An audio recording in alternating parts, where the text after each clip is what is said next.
Morning everyone, hope you're doing well. Just leaving my hotel room. I'm off this morning to Jerash, which is 47 kilometres north of Amman and 40 kilometres from the Syrian border. It's known as the Pompeii of the Middle East. It's the best preserved Greco-Roman ruins in this part of the world. It's the second most visited tourist attraction in Jordan after Petra. So I'll catch up with you when we're there. As we were driving out of Jerash, my driver Tarek suggested I might want to visit Qays, about 70 kilometres or 43 miles further north from Jerash and in the very north of Jordan. It's actually on the very triangle between Jordan, Syria and Israel. It's a mini Jerash with great views of Syria, the Sea of Galilee and across the mountain area of Jordan, so we decided to head there first. Qays expanded from the ancient ruins of Gadara, a Hellenistic city which dates back to the second half of the 3rd century BC and appears to have been founded as a military colony by Alexander the Great's Macedonian Greeks, and is in itself a top tourist attraction for people visiting Jordan.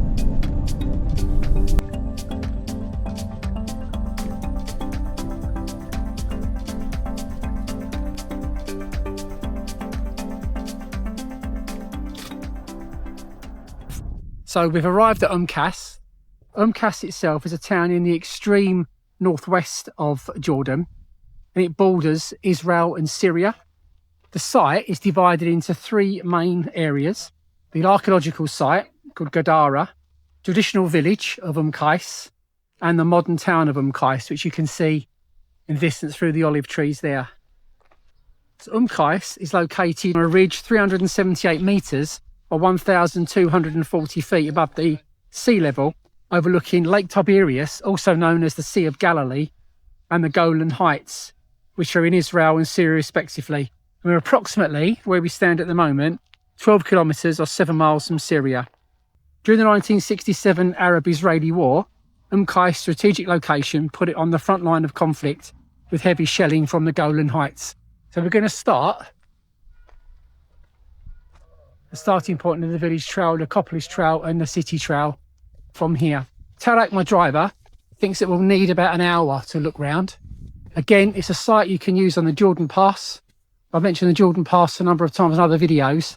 It really is a high recommendation to use the Jordan Pass because it's so quick. You just scan it on your QR code on your phone and you're straight into the site. You haven't got to worry about buying tickets, queuing up or anything like that. So really, really worthwhile. If you're coming to Jordan, please do consider. It also includes your entry visa to Jordan as well. So it looks like there's plenty of signs around. Starting point of trial again. So we'll go this way. Fantastic drive here from Amman. Right up into the hills and mountains, passing the goat herders. It was really good. Visitor centre in there. You can pay a visit before you start your tour of Qays. Tarek was telling me that this part of Jordan is really mainly the olive production and pomegranates.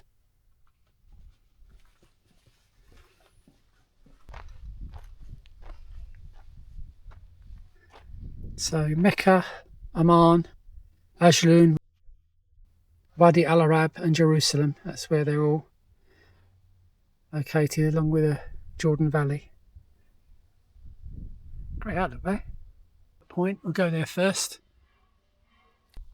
On a really clear day, Tarek was telling me from the viewpoint, I think we just got a first glimpse of the Sea of Galilee through there.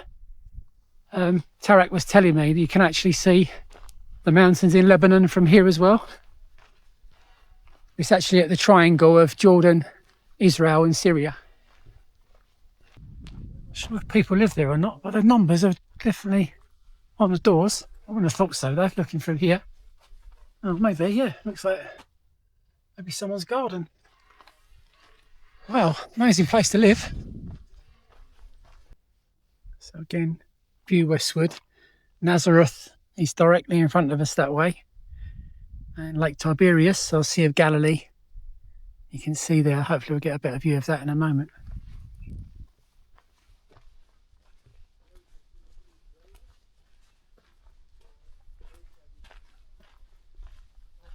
Wouldn't have thought anyone lived here, but they obviously do.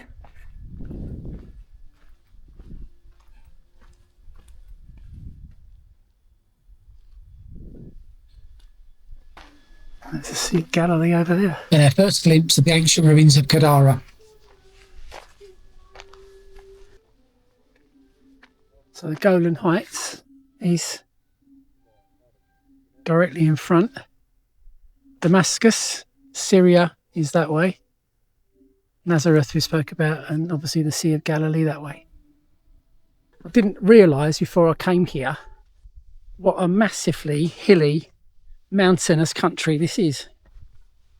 It's certainly not for the faint-hearted, and if you're struggling for various mobility issues, then I think you'll struggle a little bit to get around Jordan. Water and military tunnels. Unique Roman tunnel system in northern Jordan constructed between 150 and 90 AD and supply the Decapolis cities with water while connecting cities like Gadara, Qais.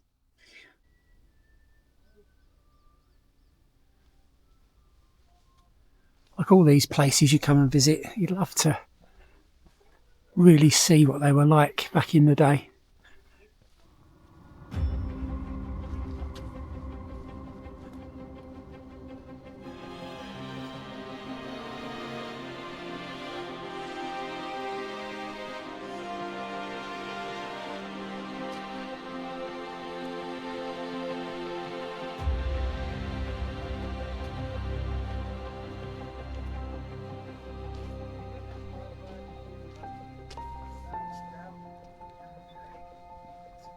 Really quiet as well, considering it's a fairly popular tourist attraction in Jordan. It's only me and those two people here. Huge colonnade right off into the distance. Must have been a massive site. You can still see pillars right in the distance there. Huge.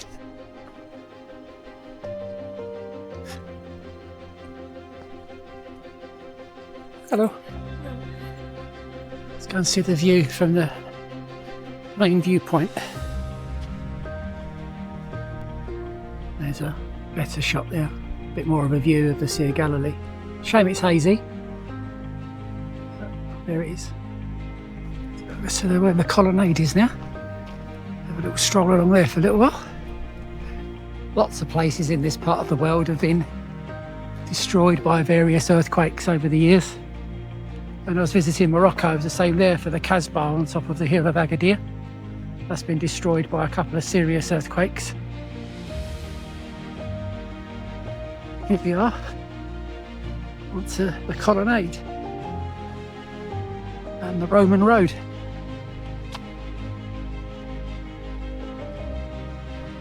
Amazing. Always makes me laugh. Appreciate it's not tarmac, but these roads were laid about 2,000 years ago. We've got roads in our country that don't last 6 months. Something wrong somewhere. You can actually see the ruts where carts and stuff have been running along over the years. I don't know if you can see that. Worn the stones down.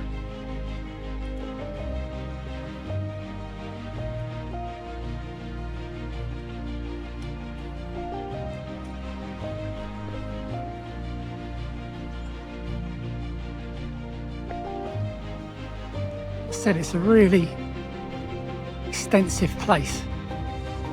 That colonnade area is about 1/4 of a mile long. You can see the main village up there in the distance. A problem when I'm doing things like this, coming to look at these places, when you see things go on for a bit longer, you're always tempted to go and see what's up there, because you don't know what's around the next corner. Could be nothing, could be something. I think it just goes on and on. So I'm going to turn back, have a little bit more of a look around the little village, which is directly in front of us. If you love sort of Roman ruins like I do, wandering around places and history of places, then definitely worth a visit. So if you're planning not to go into Israel on your trip to the Middle East, but you want to see like the Sea of Galilee, right, it's from a distance, but you still see the Sea of Galilee. and a lot of history in this place, Qays. And yeah, really recommend a visit. Probably about an hour will be all you need to walk around. We'll head off now to Jerash, the Pompeii of the Middle East.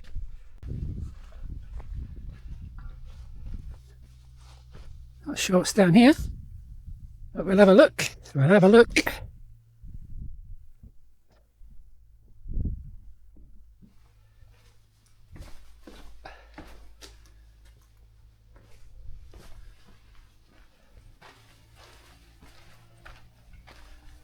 Oh, it's an amphitheatre. Wow, look at that. Said earlier, don't know what's around the corner. Amazing.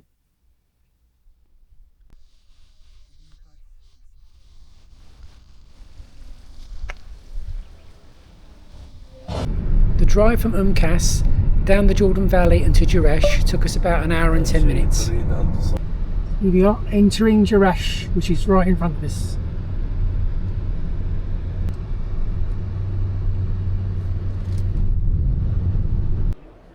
Okay, just arrived at Jerash. Before you enter all the ruins and the main city, you wander around the market. Let's see what's available here.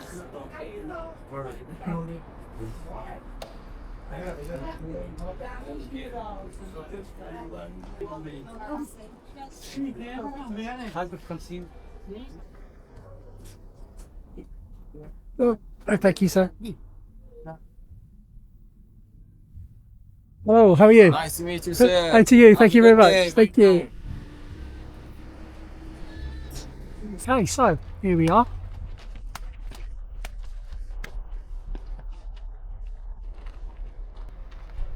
So one of the monuments was integrated among the oldest Levant cities built by the Romans. Over the history, the city of Jerash had been known as Jerasho, Antioch, Gerasa, Jerash and Pompeii of the Middle East. Founded in the 4th century BC under Alexander of Macedon, Jerash in Roman era has experienced its golden age starting from the year 63 BC and lasting 400 years. 3,456 metres long wall embraces Jerash with 4 gates crossed by Jerash Valley. So there's a lot of walking when you come to visit Jerash. On map, you can see how big this place actually is. And that's all the stuff on there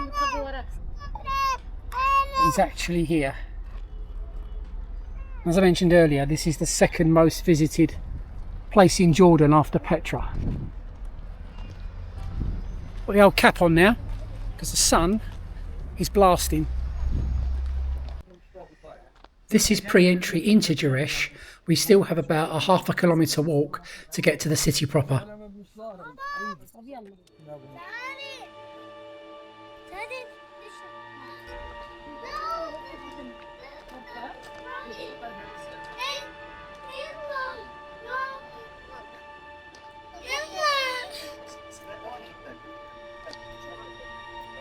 The Church of Marianos, 570 to 749 AD.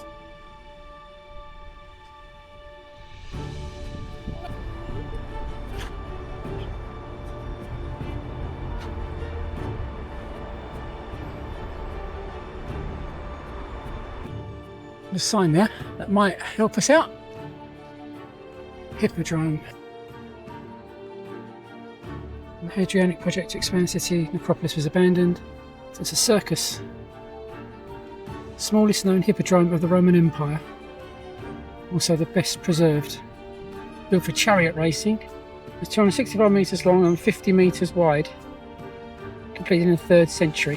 Wow, so this was where the chariot racing took place. That's the sign there. Yeah, so this was the circus where the chariot racing would have taken place. You can see in the distance where those white buildings are, that's how far Jerash ancient ruins actually go. It's a really ancient settlement, Jerash. Human remains have been found here that can be traced back approximately 7,500 years. A number of civilizations have occupied Jerash over that time, including the Byzantines, the Ottomans, and of course the Romans, where we can see lots of evidence here today. In 1121, it was captured by King Baldwin II, King of Jerusalem, and utterly destroyed by the Crusaders, who immediately abandoned Jerash once they'd captured it. The mid-8th century and the 749 Galilee earthquake destroyed large parts of Jerash, and subsequent earthquakes have contributed to additional destruction, sadly. That's where you pick up your tour guides if you want a tour guide. I'm not going to get a tour guide. I like doing my own research, I like doing my own thing really, but if you want a tour guide, then that's where you get them from. You can see different languages on there. There's ticket control in front, and that's where I should be getting my Jordan Pass scanned as we now approach the actual city of Jerash. It's about 30 degrees centigrade today, so if you are coming, then please make sure you are covered up with a hat and sunglasses, because it's absolutely roasting. It's obviously all open as well.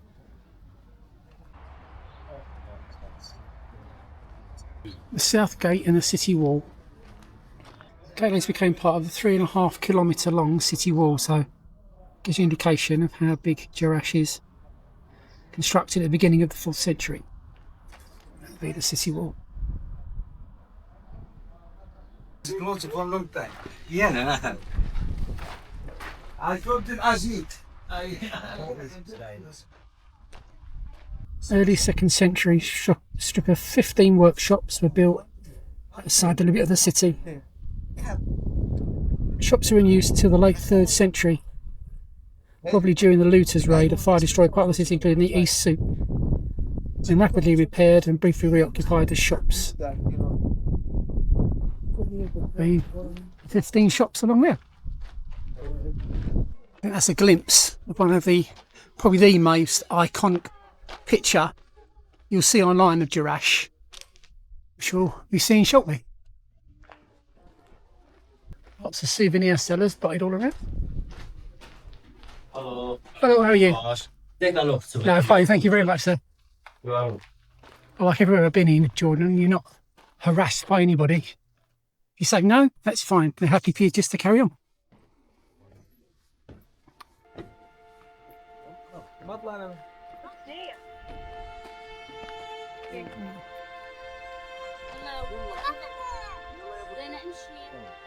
This colonnade of 56 columns, built in the 2nd century and paved in the 4th century, connects the main north-south street with the Temple of Zeus. It served as a venue for social and political activity. As I mentioned, it's an iconic landmark in Jordan.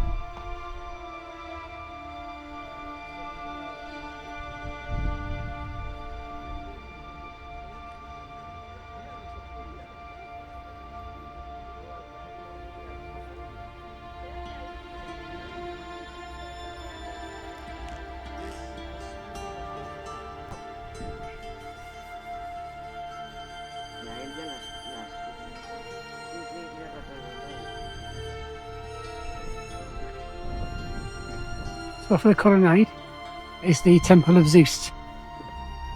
I'm not going to go right up to the temple, because to be honest, I'm absolutely shattered. I walked about 13 or 14 miles around Amman yesterday.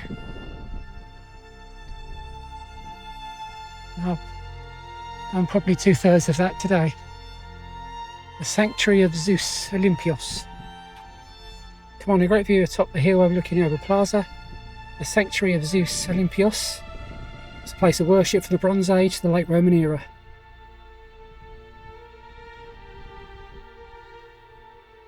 That's the temple. Up there.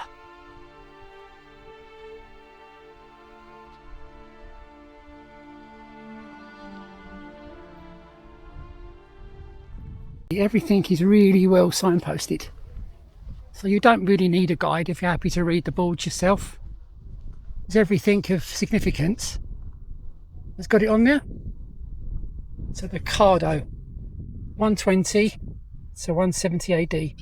It's the main street of Gerasa, which is obviously what Jerash was previously called, forming the primary axis from which the rest of the city branches out. 800 metre long street connects the north gate with the oval plaza in a straight line. The strip was built at the start of the 2nd century AD, part of the earlier phase of the city planning. In its heyday, it formed the main access to the Sanctuary of Zeus, the city's most important monument at the time. The Cardo evolved as the city grew, with expansions, sidewalk enlargements, and intersections added. That's what we're going to go and explore now. So it's nearly a kilometre long. So as you can tell, there's a lot of walking, and it's pretty uneven, as you can probably see. It might be uneven, but it still lasted all those thousands of years. As I mentioned earlier, in Qays when I was there, can't get roads lasting 6 months now in our country.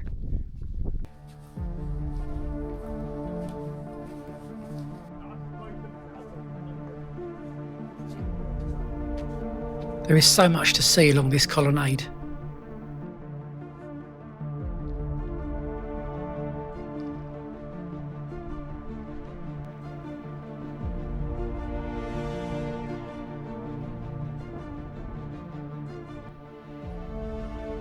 So here, these 4 little pillars that you can see, there used to be a huge monument. No one's really sure what it actually was, but it was made of pink stone imported from Aswan in Egypt. Probably see faint little look of pink in some of the stones.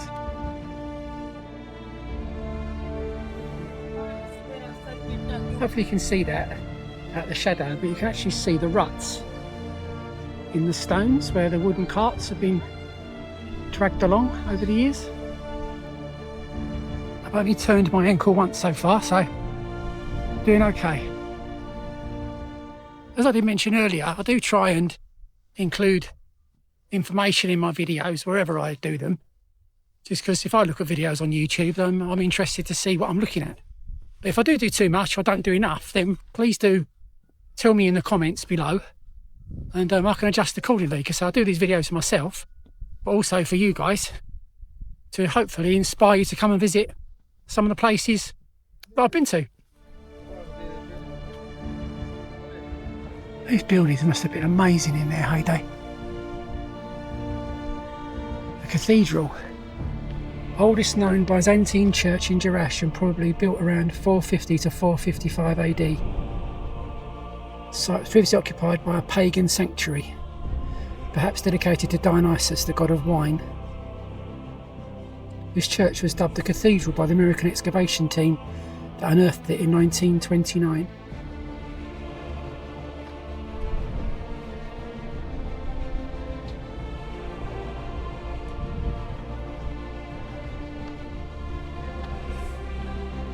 You can see why this place, Jerash, is referred to as the Pompeii of the Middle East.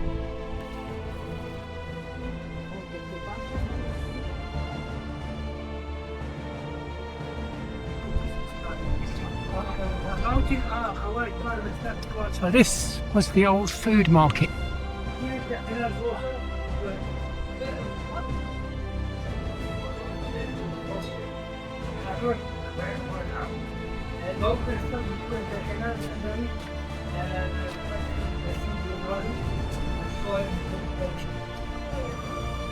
So this is the grand entrance of the Temple of Artemis.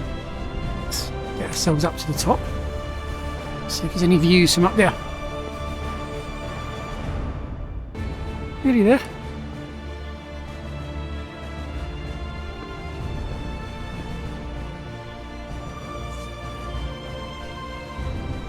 More steps.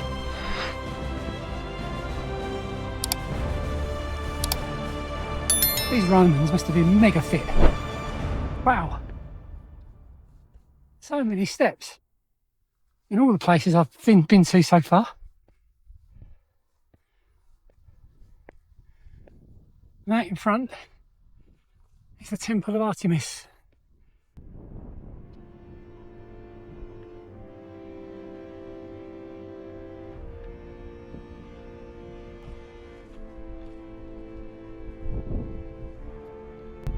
It says, welcome to the Temple of Artemis. Local goddess identified with the Greek deity named Artemis, goddess of the wilderness.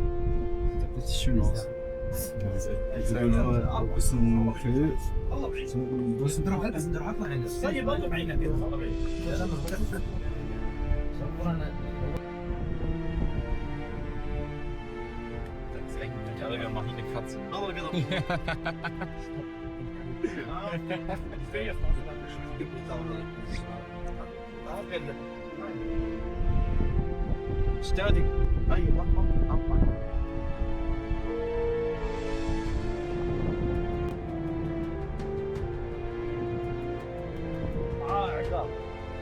The ruins of the foreground. I think that in front is Circus Maximus with a backdrop of modern Jerash. So that is the Ottoman building. The first travellers to visit the ruins of Jerash at the start of the 19th century described the site as completely deserted but dangerous, as it was subject to Bedouin raids. In 1875, groups of Qais and Chechens were moved to different points. What was then the province of the Ottoman Empire, Amman, Salt and Jerash were thus repopulated.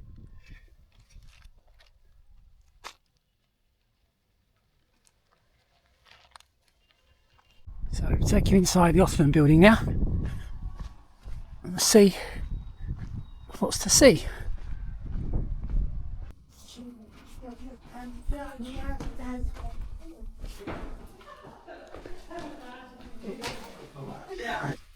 Moses, look at that.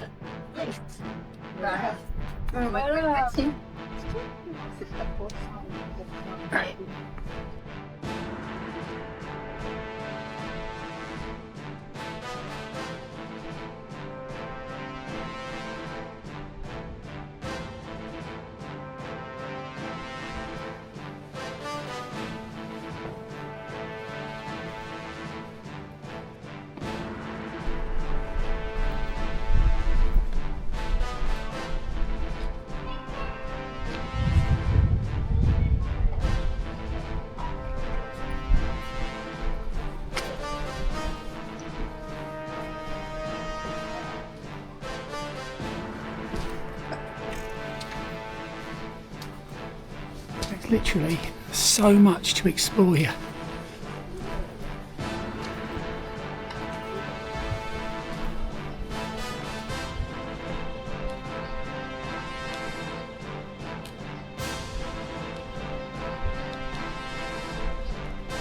A lot of people I spoke to about I want to go to Jerash when I visit Jordan, I've never actually heard of it.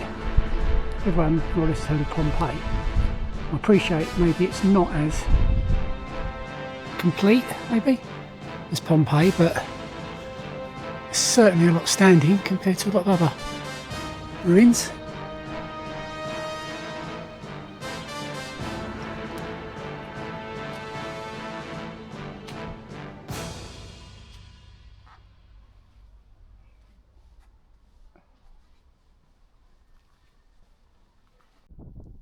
So there's a map.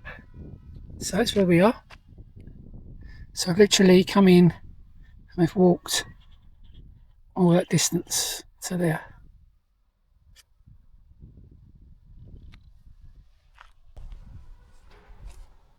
And this takes you out to the North Gate.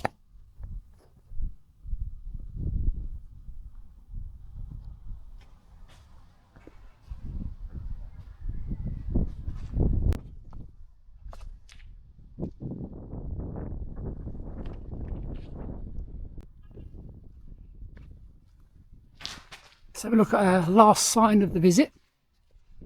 See what that says.